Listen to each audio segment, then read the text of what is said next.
Kali ini saya akan membahas salah satu misteri sejarah Indonesia yang penuh kontroversi, yaitu Petrus, penembak misterius yang beroperasi pada tahun-tahun 1983 sampai tahun 1985. Siapa sebenarnya Petrus? Apa tujuan dan dampak dari operasi rahasia ini? Mari kita simak bersama. Petrus adalah singkatan dari penembak misterius, merujuk pada tim khusus, yang diduga dibuat oleh pemerintahan, Presiden Soeharto untuk memberantas pelaku kejahatan.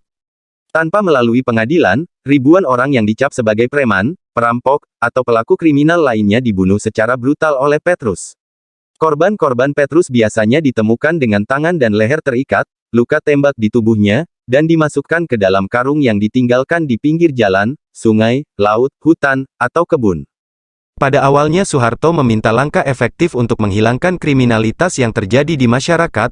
Permintaannya ini disambut oleh aparat kepolisian dan Wagub DKI Jakarta. Setelah rapat pemerintah akhirnya memutuskan untuk melakukan operasi celurit di Jakarta, langkah ini kemudian diikuti oleh ABRI di masing-masing kota dan provinsi lainnya.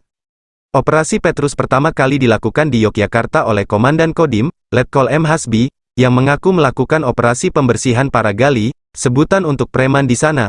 Operasi ini juga diikuti oleh ABRI di berbagai kota dan provinsi lainnya. Namun dilakukan secara tertutup dan rahasia. Petrus didukung oleh Panglima ABRI, Jenderal LB Murdani, yang menganggap operasi ini sebagai langkah efektif untuk menekan angka kriminalitas. Untuk jumlah korban sebenarnya tidak ada data resmi, karena operasi ini dilakukan secara tertutup dan rahasia.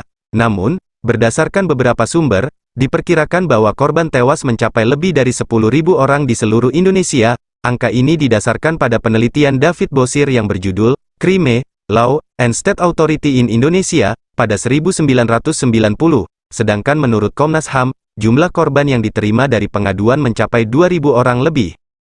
Hal ini menyebabkan operasi Petrus menuai banyak kritik dan kontroversi, baik dari dalam maupun luar negeri. Banyak pihak yang menilai operasi ini sebagai pelanggaran hak asasi manusia, karena telah menghakimi seseorang tanpa melalui proses hukum yang adil. Selain itu, ada juga dugaan bahwa Petrus tidak hanya menargetkan para kriminal, tetapi juga orang-orang yang dianggap sebagai lawan politik atau simpatisan gerakan bawah tanah. Di kalangan masyarakat sendiri menjadi isu pro kontra, di mana beberapa setuju dengan pembunuhan para preman, dan sebagian lagi tidak setuju karena melanggar HAM. Hingga saat ini, belum ada penjelasan resmi dari pemerintah Indonesia mengenai operasi Petrus.